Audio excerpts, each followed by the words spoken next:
Oh no.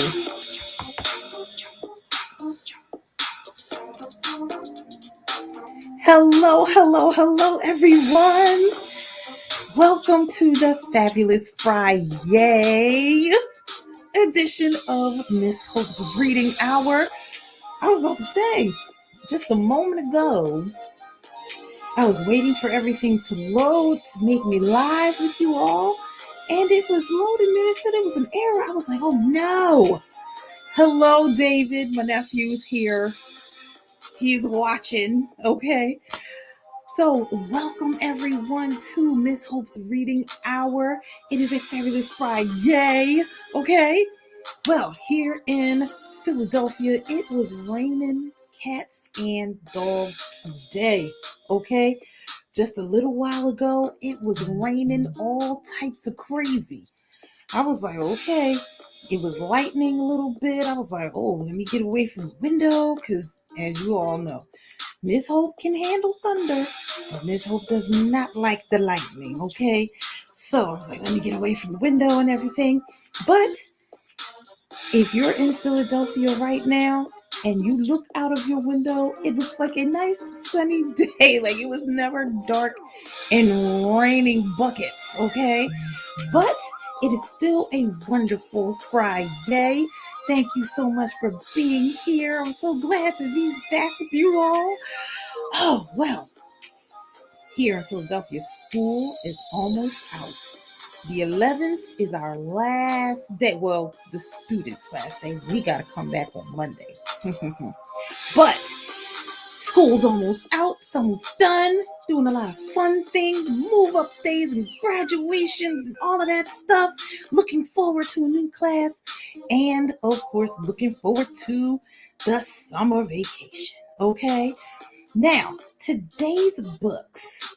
All right? Today's books, I don't know. Because my class was supposed to watch a movie today, but we didn't get a chance to watch it. But I was thinking about the guys today, and I was like, oh, let's read. I was going to do a movie for the guys. We were going to watch the Lego movie. That's actually a really good movie, okay? Really good movie. We were going to watch that, but we didn't get a chance to, so we might watch it sometime next week. But I was like thinking when I was looking for some books, let's think about the guys today. So we're going to read some books that will appeal to the guys. Because you know, this last month was Mommy's month. This month is Daddy's month. Because on the 20th, it's Father's Day. So we're going to read some books up until then to say Happy Father's Day. Thank you, fathers and uncles and granddads and mentors and all those other people who are guys who speak into our lives, okay? Now, let's look at our first. Well, before we go there, remember, you just finished the fundraiser. Still looking for that $290. I'm just saying, we're going to find it before I actually get those checks together to give out to those wonderful organizations. But also, Miss Hope's Reading Hour library is dwindling again, getting small, and we need to do another order. So, if it is in your heart to give a donation to the Miss Hope's Reading Hour library, look down here in the ticker. You will see the Cash App and the email address on Cash App. You can give any amount you want. No matter how small or how big, doesn't matter. It will all be used for the Miss Hope's Reading Hour library. Also, you can send digital gift cards to your favorite book retailer or just Visa gift cards to the email address that's in the ticker, okay? So that they can be used for buying more books. Now, there are some things I'm looking to do with Miss Hope's Reading Hour, and I'm going to need books in order to do it. I'm looking to make it so that Miss Hope's Reading Hour is not just in this room, but that it reaches to other people, okay? So, that's the reason why we need these books, y'all, okay? Now, with all of that being said, let's look at our books. Our first book today is called I'm Every Good Thing. I've been waiting to read this book ever since I read Ode to the Crown. I've been looking forward to reading this one. I Am Every Good Thing. This book is by Derek Barnes and Gordon C. James, creators of Crown and Ode to the Fresh Cut. I Am Every Good Thing. And our next book is about probably a basketball player that many of you have never heard of, but you'll be glad that you did on this Friday, okay? This is called Above the Rim, and I love the pictures in this book. Above the Rim. How Elgin Baylor Changed Basketball by Silbert Medal winner Jen Bryant. Illustrations by Coretta Scott King Award winner Frank Morrison. So both of these people right here, they have won those literary and illustration medals.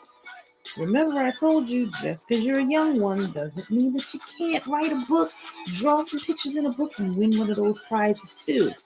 That goes for you too, David, because my nephew is a really great artist. All right. And of course, y'all know we started it yesterday and it came in with a bang, okay? These Unteachables. Whew. This one I do believe is also going to be a doozy, or as my nephew says, it's going to be juicy, okay? So we will be reading some more from The Unteachables by Gordon Corman. All right, now, my friends, let us get to our first book. I Am Every Good Thing. And it has a dust jacket. Let's see if it looks the same. And it does. It looks the same. You know how Miss Hope loves that. So if I lose the dust jacket, I still know what book it is because it looks the same on the outside. Okay. I Am Every Good Thing by Derek Barnes and Gordon C. James. This is a Nancy Paulson Books book. All right.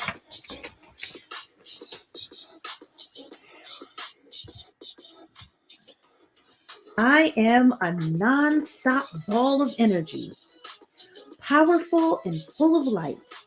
I am a go-getter, a difference maker, a leader.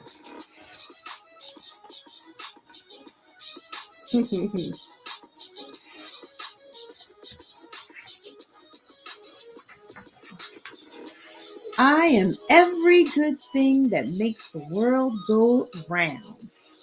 You know, like gravity or the glow of moonbeams over a field of brand new snow. I am good to the core, like the center of a cinnamon roll. Yeah, that good.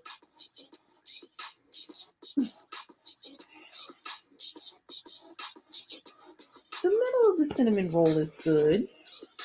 I like the outside parts better because they're kind of crispy. But all the icing's in the middle. I am skateboard tricks, scraped knees and elbows. But you know what? I am right back on my feet again.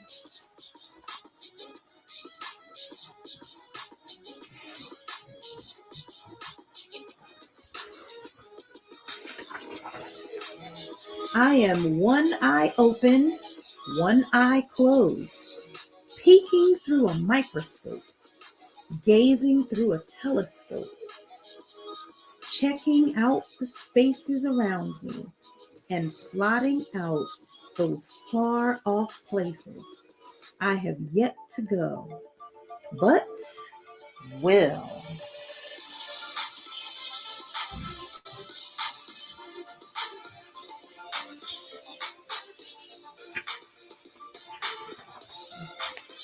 I am a gentleman and a scholar. I am kind and polite. like yes, ma'am, and yes, sir. Helping my grandmother cross the street and saying, bless you, when a stranger has to sneeze. It is always good to be polite. I'm big on politeness. I'm a cool breeze. A perfect paper airplane that glides for blocks, for miles, forever. Can you imagine that? Making the perfect paper airplane that just keeps going and going and going and going. That would be amazing. I am like a roaring flame of creativity.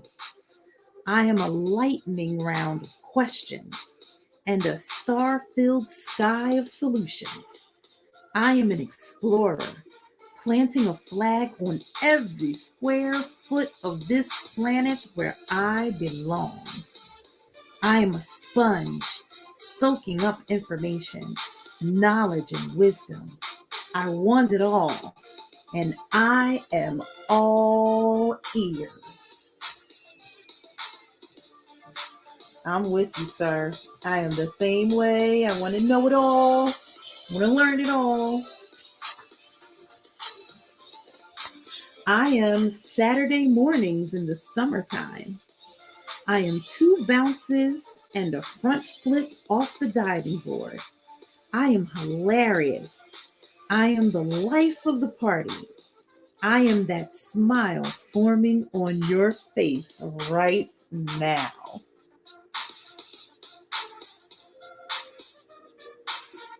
Now that's a good thing to be.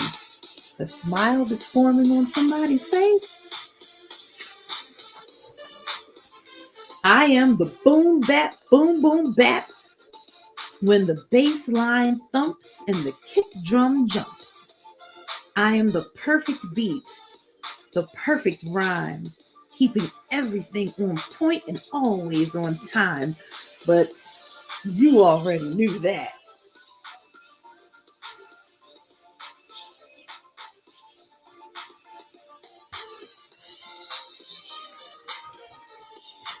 I am a grand slam, bases fully loaded.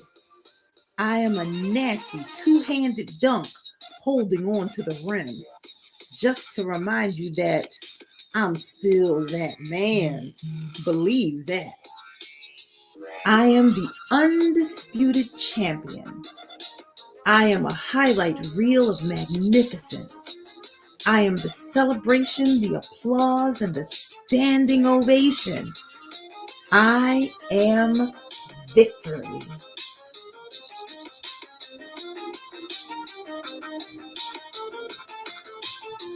I think that is pretty amazing when they hang on the rim. I remember one time seeing in a game, seeing Shaquille O'Neal do that, and it broke the glass in the rim, and everybody's like, whoa!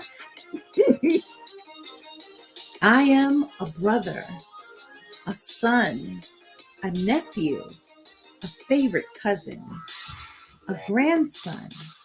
I am a friend. I am real. Aw, so sweet.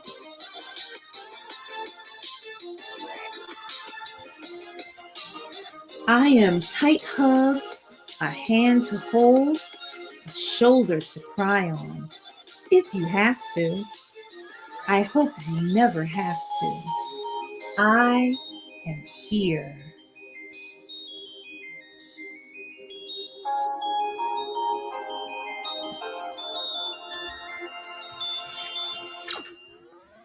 Although I am something like a superhero, every now and then, I am afraid. I am not what they might call me, and I will not answer to any name that is not my own. I am what I say I am. I know that's right. If you call me something else, you must not know me. I am that sound in the forest when the mighty trees fall. I am waves crashing gently on the shore. I am a force of nature, a miracle, a blessing.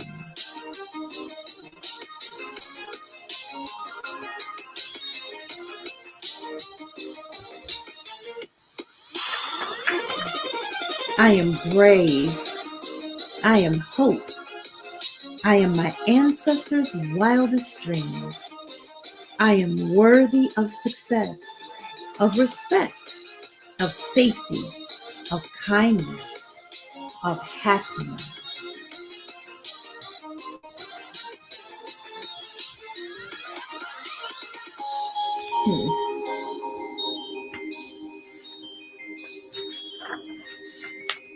And without a shadow of a doubt, I am worthy to be loved.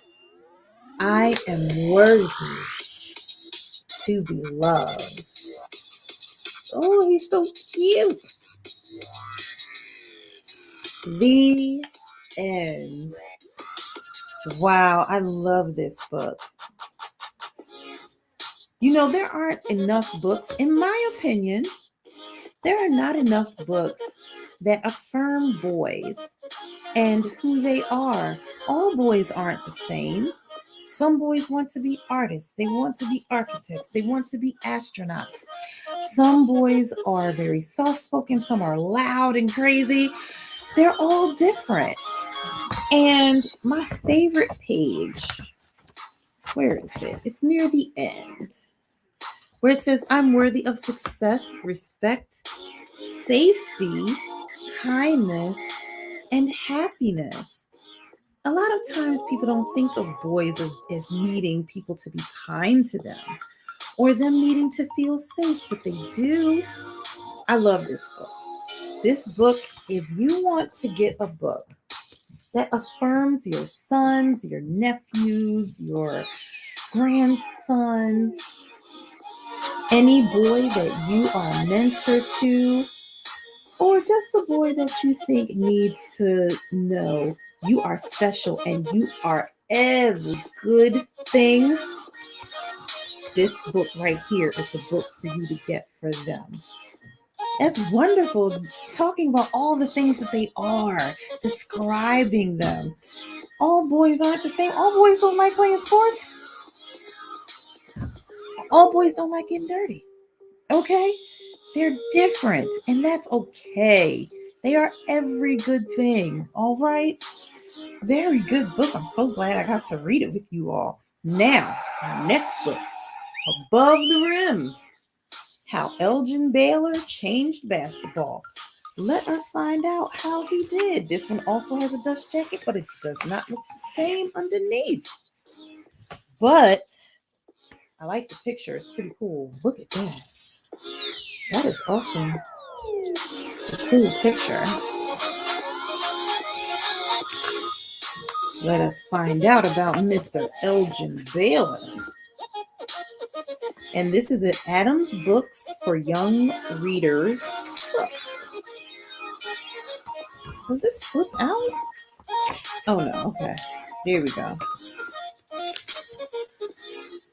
On a steamy summer day in 1945, a boy and his brothers played stickball in the street.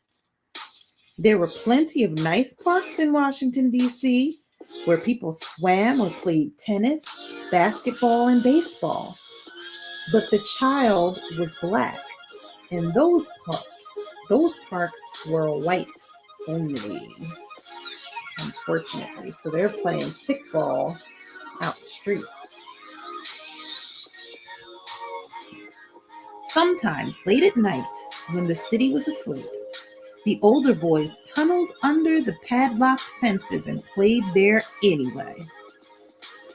But things can change in time, the child knew. Time was important.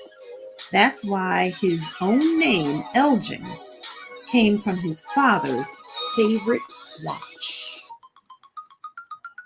Yeah, there is a watchmaker named Elgin.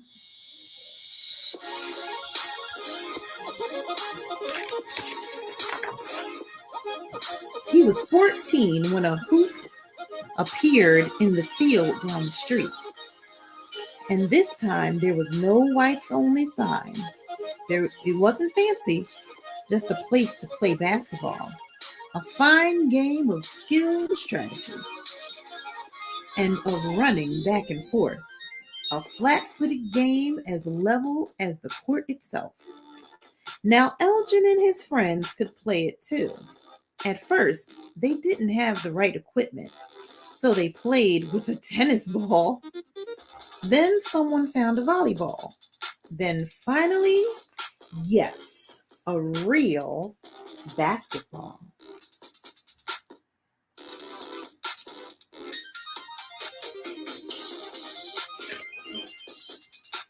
Some of the older boys were very good, and they knew it. Hey, you see that shot I made? One bragged. That's nothing. You see that shot I blocked? Another boasted. Oh, yeah? Well, you just tried to slide by me, another challenged. Elgin heard what they said, but bragging was not his style. On the court, he let his body do the talking.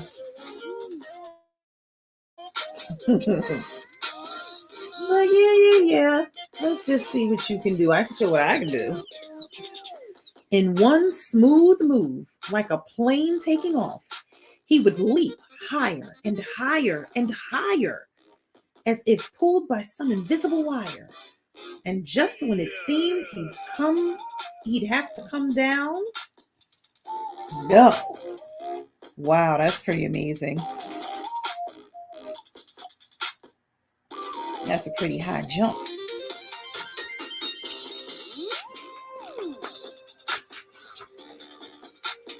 He'd hang there suspended, floating like a bird or a cloud, changing direction, shifting the ball to the other side, twisting in midair, slashing, crashing, gliding past the defense, up above the rim. And with a flick of his wrist or a roll off his fingertips, he put the ball in. The way he played was so different that people stopped what they were doing and watched. Where did he learn those moves? The other players asked. Elgin didn't have an answer. I don't know, he told them. It's spontaneous. Wow, that's pretty awesome. To be able to do that and say it's spontaneous. Elgin grew taller and stronger. He jumped higher and leaped longer. His friends called him Rabbit. At All Black Springard High, Elgin brought his outdoor moves inside. He could score from anywhere on the floor, a hanging jumper from the corner, or a drive inside spin shot off the backboard. I wonder how tall he was.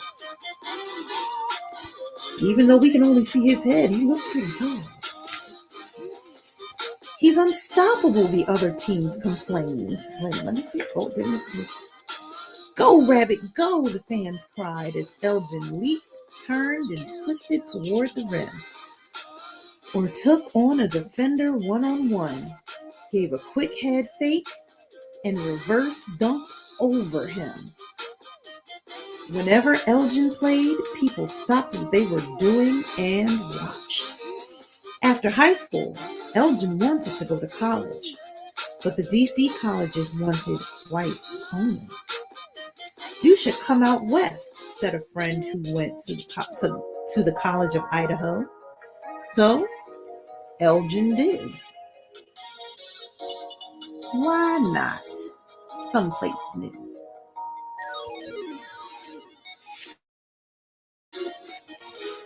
It rained hard those first few days, but when the skies cleared, it was time for a game. And soon, people in Idaho stopped what they were doing and watched. No one else plays that way, the coach just declared. Where did he learn those moves, they wondered. Elgin didn't have an answer. I don't know, he told them. It's spontaneous.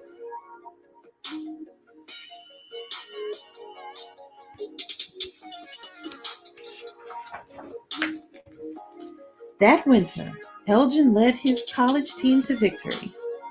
And that winter, far away in Alabama, a black woman named Rosa Parks sat down on a city bus and refused to give up her seat to a white man.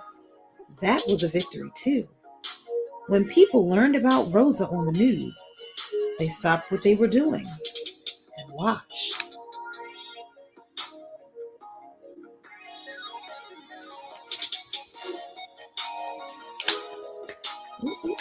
The pages are stuck together. Later, Elgin transferred to Seattle, where he led his team to the 1958 college championship finals. The newspaper wrote a lot about Elgin. They also wrote about the courage of the first black students in Arkansas to sit down in an all-white classroom. All across the country, people stopped what they were doing and watched.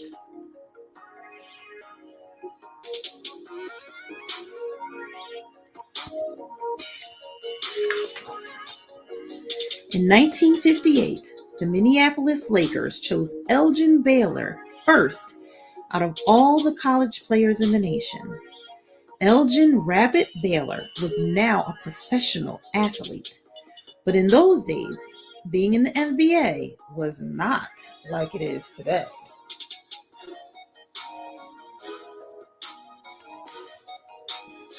Fans flocked to watch Major League Baseball. But with only 8 teams, the NBA had a hard time selling tickets. The players didn't make much money. They traveled long distances in loud clickety-clackety trains and slept leaning over in their seats, their long legs jammed underneath. Sometimes they flew in made-over cargo planes. Ooh, that'd be kind of scary. They played back-to-back nights and washed their uniforms in hotel bathrooms. They slept on beds that were too short. They played when they were injured or sick.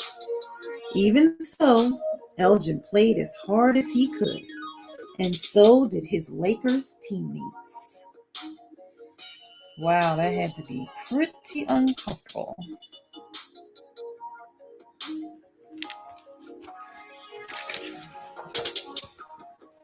Meanwhile, another team gathered in the basement of a church in Wichita, Kansas.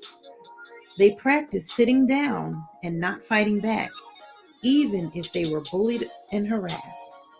Later, they sat down at a whites only lunch counter until they were served food. Bet everybody stopped and watched.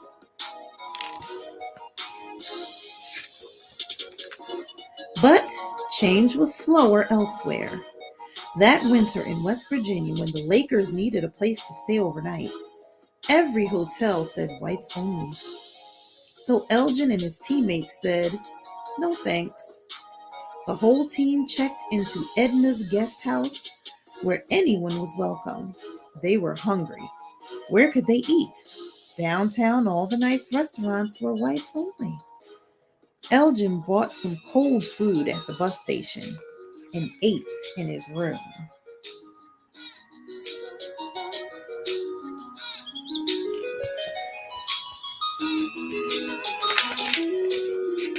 Guess they were like, if we can't come in like everybody else, no thank you. That night, as the other players suited up and walked onto the court, Elgin sat down before the crowd without a uniform. Why isn't Elgin Baylor out there, the reporters asked. It's not fair, the fans complained. We paid to watch the whole team. But his coach and his teammates understood.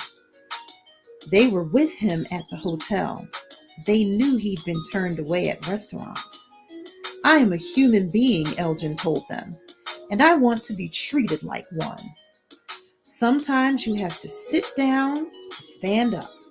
And that's what Elgin did.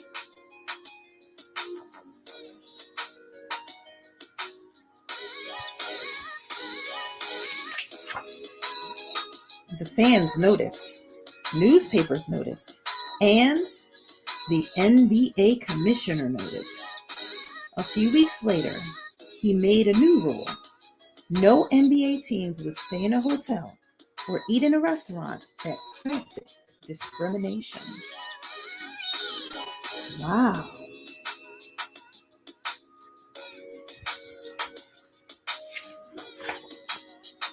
Elgin had already changed the way basketball was played. Now, by sitting down and not playing, he helped change things off the court too. Good job, Elgin.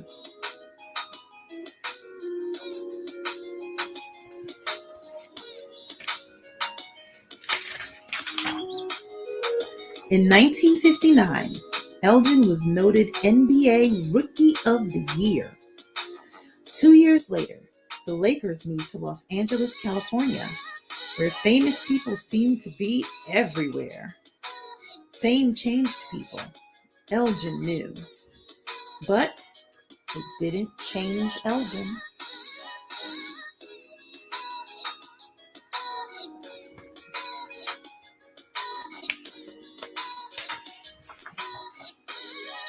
In one smooth move, like a plane taking off, he leaped higher and higher and higher, as if pulled by some invisible wire, and just when it seemed he'd have to come down, no! He'd hang there, suspended, floating like a bird or a cloud, changing direction, shifting the ball to the other side, twisting in midair, slashing, crashing, gliding past the defense, up and above the rim. And with a flick of his wrists or a roll off his fingertips, he put the ball in. Wherever Elgin played, people stopped what they were doing and watched.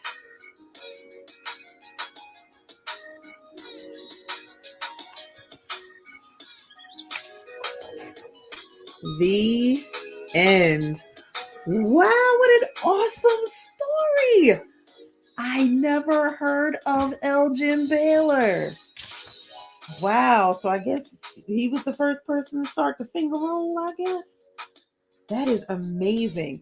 So, my young brothers, young men, young gentlemen, know that if you're playing a sport, if you're doing something great, if you're a great artist or a great architect or a great scientist, you can change things in the industry that you want to be in, and change things that you see that are happening out in the world that you do not agree with. And guess what? You don't have to wait until you are an adult. You can start doing that now. You can say the change, okay? Even at the age you are at right now. Remember that book that we read? We read it a while ago about children who were changing the world by the earth better.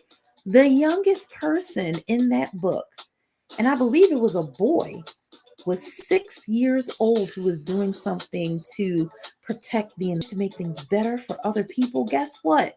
You can start being the change right now at the age you're at, okay? So, my young gentlemen, you have some power. You may not know it yet, but as soon as you start speaking up and letting your voice be heard, you'll see. And you'll see that agree with you and support you as well when you're trying to do the good thing, do a good thing and do what's best for all people. Such a good story. For all of you who like basketball, you have sons, nephews, grandsons who like basketball, and who you want to let them know that they have the power to make change in the world even at the age they're at. This book right here, Above the Rim, How Elgin Baylor Changed Basketball. Very good book.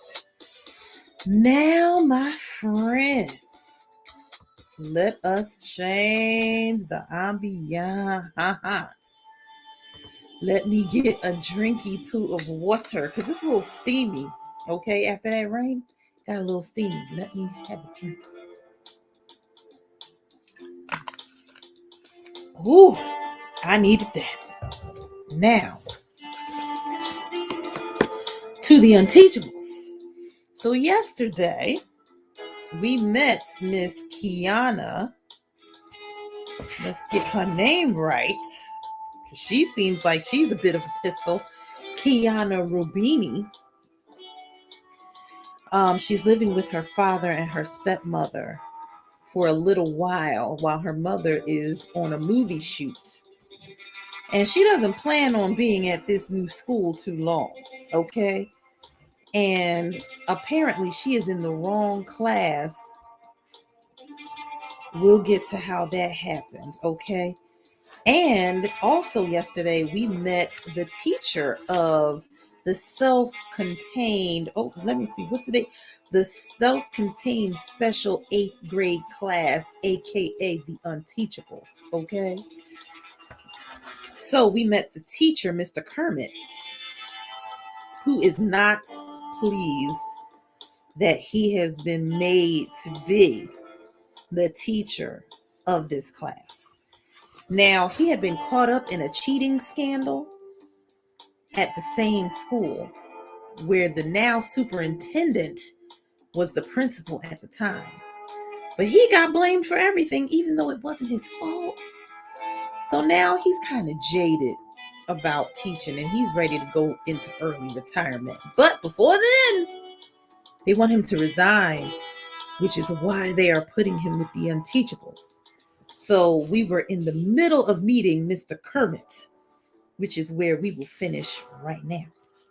So, Mr. Kermit, our chapter in the Unteachables. Okay. Where did I end? Oh, officially, life went on after that.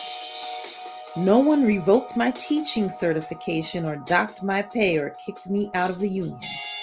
But everything was different. When I stepped into the faculty room, people stopped talking. Colleagues wouldn't look me in the eye. Administration kept changing my department. One year it was English, then math, French, social studies, even phys ed. Me with my 2 left feet. I went into a blue funk. Okay. That wasn't the school's fault, but it began to affect my personal life. My engagement to Fiona Bertelsmann fell apart. That was on me. I was lost in my own misery. Worst of all, the one thing that was most important to me, teaching, became a bad joke. Students didn't want to learn. Fine. I didn't particularly want to teach them. All I needed to do for my paycheck was show up. Until next June, when early retirement would carry me away from all of this. And now Thaddeus thinks he can make me throw that away too, just to avoid a year with the Unteachables? Obviously, the superintendent doesn't have the faintest idea who he's messing with. I would happily go into room 117 with a pack of angry wildcats before I'd give him the satisfaction of forcing me out. I looked from the superintendent to the principal and back to the superintendent again. I enjoy a good challenge. I picked up my toilet bowl and walked out of there, careful to keep the big mug steady. I can't risk spilling coffee all over myself. It would spoil the dramatic exit. 3 decades in this school, and never once have I set foot in room 117. I know where it is, though. From the stint in in phys ed. Somebody has to be in the remotest classroom of the entire building, but I decide not to be offended by it. It's just another part of the conspiracy to force me out. Well, it won't work. After all, how bad can these unteachables really be? Behavior issues, learning problems, juvenile delinquents? Does Thaddeus honestly think I've never crossed paths with students like that throughout 30 years in the classroom? Bad attitudes? The kid hasn't been born with an attitude that's half as bad as mine at this point. Face it, the unteachables can only hurt you if you try to teach them. I gave up on teaching anybody anything decades ago. Since then, my relationship with my classes has been one of uncomfortable roommates. We don't much like each other, but everybody knows that if we just hold our noses and keep our mouths shut, we'll eventually get what we want. For me, that means early retirement. For the SCS 8 students, it means being promoted to ninth grade. That part's a slam dunk because surely the middle school is dying to get rid of them. What would they do? What would they have to do to get held back? Burn the whole place to the ground? I walk into my new classroom. A roaring fire is in the wastebasket, smoke pouring through the open windows, kids roasting marshmallows on the ends of pencils, pencils catching fire. One pyromaniac in training seeing if he can get his eraser to burn. An escapee standing outside in the bushes, gazing in, eyes wide with fear. A boy draped over a desk, fast asleep, oblivious to it all. Most kids would scramble to look innocent and be sitting up straight with their arms folded in front of them once the teacher puts in an appearance. Not this group. If I came in with a platoon of ski marine paratroopers, it wouldn't make any more of an impression. I stroll over to the flaming wastebasket, empty a giant cup of coffee onto the bonfire, which goes out with a sizzle. Silence falls in room 117. Good morning, I announced, surveying the room. I'm your teacher, Mr. Kermit. Only 10 months until June. Whew. Chapter 3, Parker Elias. I love the sound the pickup truck makes when the motor roars to life. It's even cooler now with that little muffler problem, but that'll only last until mom and dad save up enough money to get it fixed. Even without the extra noise, though, it's still awesome. I look down at the start button. Negan Rats Pots. That's what I saw the first time anyway. Now I know what it really says. Engine, start, stop. That's what reading is for me. I see all the letters, but they're kind of a mismatch.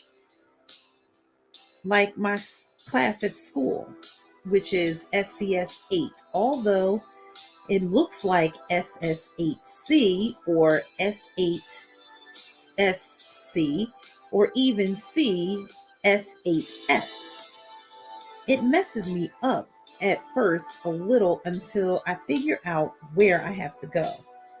Then it doesn't matter what order the letters and numbers are in. The pickup jounces over the packed dirt of the driveway before bumping onto the paved road where our property ends. Our farm is right outside town, so I haven't gone very far when a police car pulls up beside me. The cop gives me a thorough once over with his eyes. I'm used to it. I'm kind of small for my age, so I look like a 12-year-old out for a joyride. I thought that new girl's eyes would pop out of her head when I jumped down from the pickup on the first day of school. Or maybe that's the impression she gives everybody who knocks her book bag halfway to the moon. Let's set the record straight. I'm 14. They don't let you drive any younger than that, no matter what your special situation is. It's okay though. The police around here all know me. The cop rolls down his window and peers into the flatbed of the pickup, taking note of several bushel baskets of fresh tomatoes. You're just taking those over to the farmer's market, right, Parker? He calls. Right, officer. And straight to school after that? I shake my head. First, I have to pick up Grams. The cop frowns. Grams? My grandmother, I explain. I have to take her to the senior center, then school. That's why I have a driver's license in the 8th grade. It's a provisional license. Although, to me, it usually looks more like Rye than Snoopy Icelands. I'm allowed to drive the pickup, so long as it's for farm business or for Grams, who's pretty old and sometimes kind of confused. No offense. My folks both work crazy hours on the farm, so I'm the only one who's free to pick her up at her apartment and take her to the center, where she hangs out all day. Then I drive to school, and after school, I pick her up and take her back to our house for dinner. She doesn't live with us, though. She refuses to give up her own place. My independence, she calls it. The law says I can do all this because running a farm is considered a hardship. That's pretty stupid because we actually prefer living outside the city and having tons of open space when everybody else is stuck on a little postage stamp of grass. Plus, we don't have livestock, so we don't have to do any of the really gross farming things like sticking your arm in the butt of a sick cow.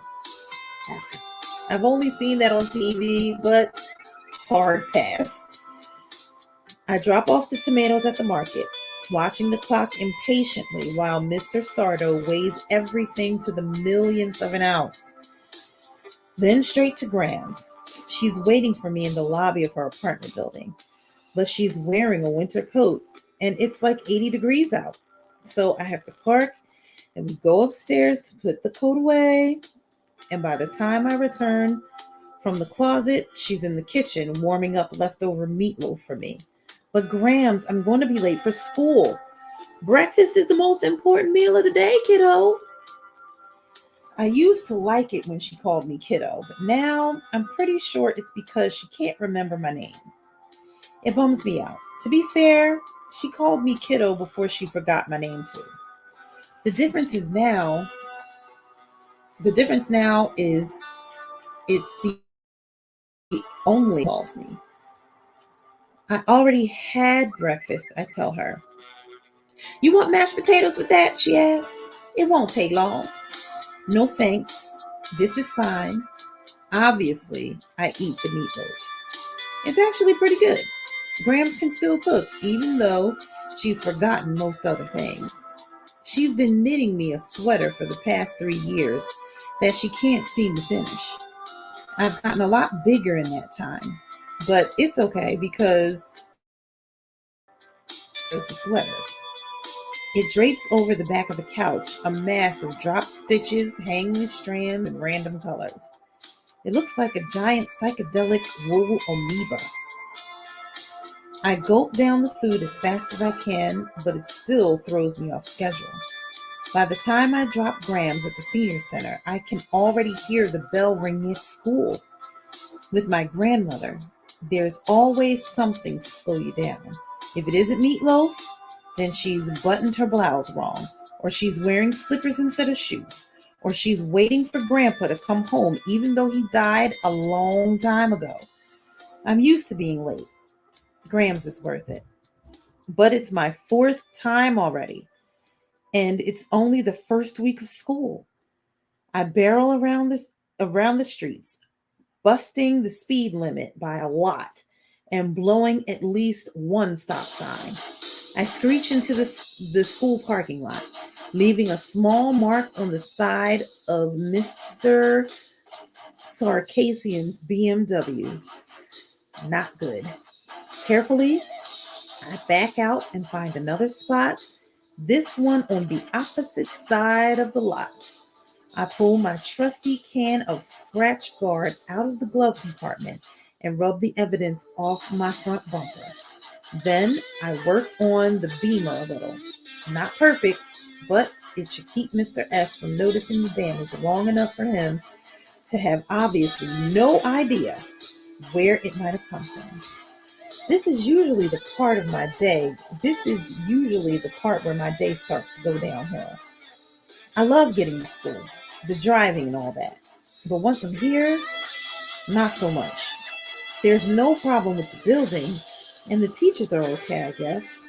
It just happens to be a place where I'm bad at everything that's considered important. It's a long walk to room 117. I take it slow, because who wants to rush to somewhere you hate? I'm already late, so I open the door and walk inside. Before I know it, my feet slide out from under me and wham, I'm flat on my back on the floor. It gets a big laugh and scattered applause from the 6 kids who are already there. The only person who doesn't react is our teacher, Mr. Kermit. He never lifts his face from the New York Times crossword puzzle, except occasionally to sip from a humongous coffee cup. And that's not just today. He's like that all the time.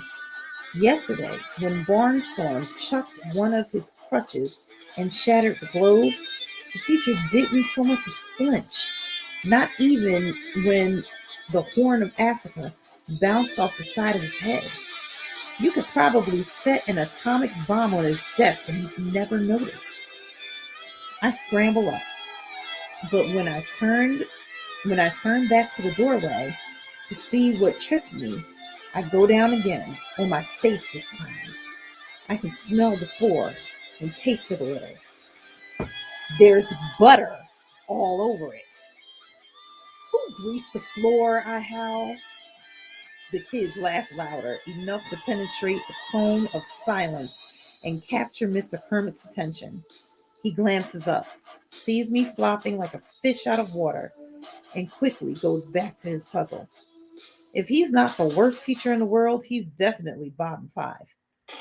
Most embarrassing of all, Kiana has to rescue me.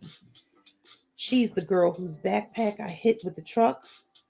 She hauls me far enough from the buttered area so I can stand upright again. My shoes are still a little slippery, but at least I can walk to my desk. Kiana turns to the rest of the class. Who did that? Raheem, who's fast asleep, lifts his head off the desk and looks around like a deer in headlights. Did what? Let it go, I murmur, red-faced. Why should you, she demands. Somebody buttered the doorway. Mr. Kermit's not going to stand for that. An absent-minded comes from the direction of the teacher's desk. Shh, I drag my broken body to the chair. Who's the mystery prankster who almost put me in intensive care? Plenty of possibilities in this class. Barnstorm, the injured sports star. He gets away with everything. At least he did until they put him in SCS 8. Aldo, the jerk who flies off the handle every time the wind blows. Elaine. I sneak a look over my shoulder at the scariest girl in the 8th grade. Oh, please don't let it be her. Elaine rhymes with pain. I'll probably never find out who buttered the floor. If it was Elaine, I don't want to. When I glance up, Mr. Kermit is standing in front of me. At first, I'm flattered that he's come over to make sure that I don't have a concussion. But no, He places a worksheet on my desk and wordlessly returns to his crossword puzzle. That's what we do in special self-contained 8th grade class. At the beginning of each period, Mr. Kermit hands each of us a worksheet. No one does them. At least that's how it was in the beginning. There was a lot of paper airplanes sailing around the room for the first few days. I figured Mr. Kermit would get mad, but he never made a peep about them. So the airplane stopped. What was the point of making them if you couldn't get a rise out of the teacher? Eventually, it got so boring that the only possible thing to do was the worksheet. Well, my friends, we're going to end there. Oh, these kids are a mess. Okay, I'm glad we're reading this book. This book is a trip, okay? Well, it has been wonderful reading these books with you today. Reading I Am Every Good Thing and Above the Rim about Elgin Baylor. That's such a good story. They need to make a movie about Elgin Baylor. That would be such a good movie. It really would. Anywho, and this thing right here called the Unteachables. So now we're finding out about the other characters. I guess there's other chapters about these other characters. We're finding out about excuse me. What is his name? Now I just read that. I should know his name. About nope, that's the wrong page. Parker Elias. Now Parker Elias, in the first chapter, he almost killed Kiana because he was swerving into the parking lot because he was late because of his grandmother and dropping her off at the senior center. She quickly hopped over the bench, which stopped him from hitting her with his truck. And he caught her book bag and it sent it flying up into the air and put a big hole in the front of it. So that's why he's like, why did she have to be my savior? I already embarrassed myself with her. Well, we will get to know all of these students. And one important thing we found that it didn't say it yet, but Parker Elias has dyslexia, which means he sees letters and words in different combinations instead of in the sequence they're supposed to be in. So that is the reason why he is in SCS 8. Okay? So we're going to learn some more about these students. I'm so glad we're reading this book. Anywho, thank you so much for being here with me on Miss Hope's Reading Hour on this fabulous Friday. Okay? So enjoy your weekend. Get out. Enjoy some fresh air. Get some vitamin D from the sun on your skin. Have some fun with your family and friends. Of course, still being careful because we are still dealing with COVID-19. So make sure you're still washing those hands. When you need to wear a mask, make sure that you're wearing it and that you're being safe and considerate of other people, okay? All right, well, with all that being said, thank you so much for being here on Miss Hope's Reading Hour. And I look forward to seeing you on Marvelous Monday, right back here on Miss Hope's Reading Hour. Until then, my friends, I will see you next